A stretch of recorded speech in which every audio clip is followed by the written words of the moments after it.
Hi, I'm Dr. Yami and welcome to Veggie Fit Kids.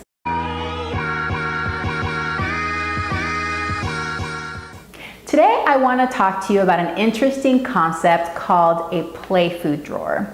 So in the book Intuitive Eating, which I've talked about before, the authors came up with this concept of play foods. So basically, play foods are foods that we eat for fun and pleasure. They don't necessarily have much nutritional value as far as being a healthful food, but we eat them because either cultural or societal standard, just because it's fun. So an example that I gave before is like cake at birthday parties, things like that.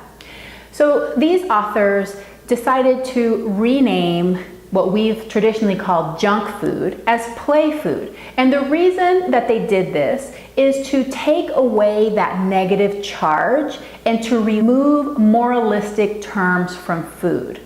Now, this may not make much sense to you at this point, but in a world where we have more and more children that are developing eating disorders, and many moms out there, I know you may suffer from a disordered relationship with food, trying not to talk about foods in moralistic ways as good foods and bad foods may help decrease the risk of developing a disordered relationship with food.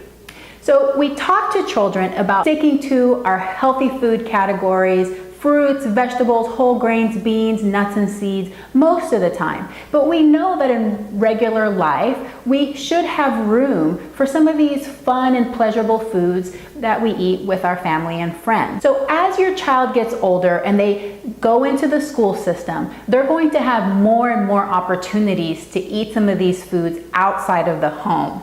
So once they get to that level, I recommend that you consider creating a play food drawer or maybe a shelf that is set aside for your child, and you can talk to them about this. In most of your house, your fridge, your pantry, I want it to be filled with healthful foods that you've talked to your child about, foods that we want to eat to stay strong and to develop, strong and healthy. But in this special place, they can choose some foods that they really like that are for fun. And you don't have to have a large amount, just small amounts. You can talk to them about what they want in there, and you can give it a try and see how it goes. Now, the reason that this may work is because when we have foods that we ban or that we make scarce and tell a child that they can never have or overly restrict, it causes an increased attraction for that child. And so that child may actually end up overeating or binging. When they go to a friend's house, they may overeat them, or they may even start hiding food. So seeing this food as more of like a neutral thing, that they're able to have it if they want it, it's not a bad food, but we're not going to emphasize it, may actually help decrease the allure to that food.